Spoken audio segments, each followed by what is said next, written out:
Hi everyone, welcome to my channel. My name is Ayandam Tombeni and this is Onyx Artistry, where we talk everything skincare and beauty. So if that is the sort of thing you are into, definitely consider being a part of the family. Today I'll be speaking about exfoliators, and I'll just explain what an exfoliator is, what it does, the types of exfoliators that are out there, and which ones are best for which skin type.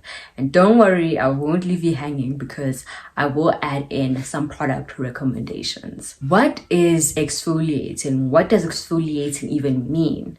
Well, exfoliating is basically just the process of getting rid of dead skin cells.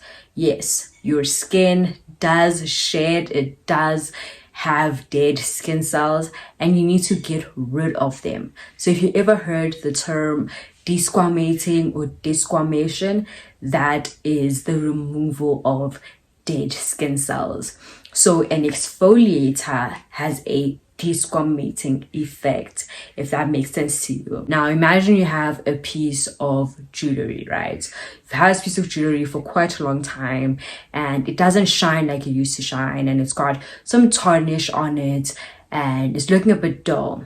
So you take it to the jeweler, and obviously the jeweler is gonna polish it, and that polish would be the exfoliator that gets rid of all the dirt and the tarnish and restores a piece of jewelry to how it looked before, being shiny again. An exfoliator is going to improve the circulation of the skin, meaning that you have better waste removal from the skin as well as lymphatic drainage. It's going to also even out your complexion, and it's going to assist in skin cell turnover. What that means is by getting rid of the dead skin cells, it gives those new skin cells underneath the opportunity to resurface. When it comes to exfoliating, you generally want to exfoliate once to twice a week, depending on obviously your skin type. I'll be addressing enzymatic exfoliator, mechanical exfoliators, and chemical exfoliators. Enzymatic exfoliators contain enzymes that work to break down the protein bonds that hold your dead skin cells together. The disadvantage with this is that they only work on the outermost layer of your skin. Enzymatic exfoliators can be heat activated, friction activated, self-activating, or even moisture activating. These types of exfoliators are good for people with congested skin that can't really handle that much friction, as well as skin that has an uneven texture. The contraindications would be hypersensitive skin, conditions such as rosacea, or skin that is just very much inflamed. For this one, I would recommend the Dermalogica Daily Microfoliant, which has rice enzymes that are going to refine pores and reduce shine. It also has papain, which is from papaya. It's going to help even out your skin texture, as well as licorice, which also helps with discoloration. Now, although it says daily microfoliant, I wouldn't recommend that you use it daily because it's still an exfoliator. Once or twice a week and you'll be good. Now we move on to mechanical exfoliators. This is your conventional exfoliator that everyone knows of. It has the granules in it. Now with this one, grain quality is very important because that could literally make or break your exfoliator. So you don't want the particles in it to be too large, because if they're too large, then you're going to create micro tears in your skin, which could damage the skin barrier, which we've spoken about before, and cause sensitivity. I'm going to show you how you can check if the granules in your exfoliator are too large. Put some of your exfoliator on your hand, back of your hand, just rub it in a little bit. If it starts to scratch you, then you know that it's a no-go. We have the Cetaphil Extra Gentle Daily Scrub, which has got bamboo extract, which is going to prevent acne breakouts. It's going to also help to synthesize collagen and maintain the skin's elasticity. It also contains citric acid, which is an alpha hydroxy acid that is going to help even out your skin tone and reduce the appearance of blemishes. I've also included the Neutrogena Hydro Boost Exfoliator, which has lactic acid and glycolic acid that is going to help synthesize collagen, just improve skin cell turnover and improve the skin complexion. I put this one in here because I actually really like it a lot. I think it's actually very good. I really recommend the Neutrogena Hydro Boost. Some of these exfoliators, they do have the word daily in it, but I really don't recommend that you use an exfoliator daily. And last but not least, we have your chemical exfoliators. These work to dissolve the bonds between your skin cells, and depending on the strength of the acid, you could actually sometimes even see the skin just shedding off.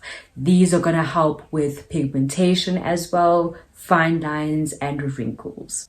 Usually with chemical exfoliators, they don't have any granules, they don't need any friction. Most of the time they come in a form of a peel, so you would apply it the way you would a mask. The effectiveness of the peels is going to depend on the time it's left on the skin, the type of acid that is used, the concentration of the acid, the pH as well. So there's a lot that goes on there, but don't worry, I will explain it in very simple terms. There are many acids, but I'm just going to speak about the AHAs and the BHAs. AHAs are your alpha hydroxy acids. They are water soluble, so they would work on the outermost layer of the skin. So they don't penetrate as deep as a BHA would, which I'll touch on. Now, your AHAs are usually for brightening your skin, evening out your complexion.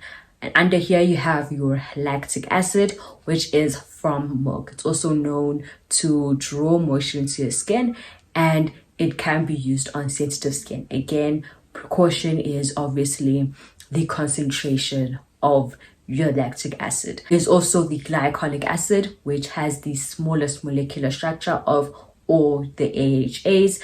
Lactic acid has the second smallest molecular size of all the AHAs. And then there's the fruit acids. So your malic acid, which is from apples, mandelic acid, which is from your almonds, citric acid, which is from your citrus fruits, and tartaric acid, which is from grapes. When it comes to fruit acids, because of their molecular size, which is much larger, they're normally paired with lactic acid or glycolic acid to enhance, just so they can penetrate deeper into the skin. BHA stands for beta hydroxy acid, which are more lipid soluble. So they are going to bind to your sebum, which are the oils on your skin. This is a lot more effective for treating acne, as it also penetrates deeper into your skin than your alpha hydroxy acids. Your BHAs would be your salicylic acid, your organic acids, as well as willow bark. Now, when it comes to chemical exfoliators, I would recommend that if you want something that's going to be more effective on a treatment plan, I recommend you really go see someone, an esthetician or a dermatologist, who's gonna help you with all of that, because the BHAs and the AHAs that they can use on your skin are gonna be far more effective than commercial AHAs and BHAs. However, Skin Functional does have a great range of serums and exfoliators that you can try. I do have a video on my channel reviewing some Skin Functional serums. You can definitely check that out if you want to. Also, remember, with exfoliators, you shouldn't use them if you've got sunburn, eczema, rosacea, telangiectasia. You want to avoid open cuts and wounds and rashes. With that being said, thank you so much for watching. I appreciate it so much if you've gotten this far. If you've enjoyed the content, you enjoy watching the video, please don't forget to hit that like button and the subscribe button. It would help me out so much. And yeah, Don't forget to hydrate and wear your SPF. Until the next one, bye.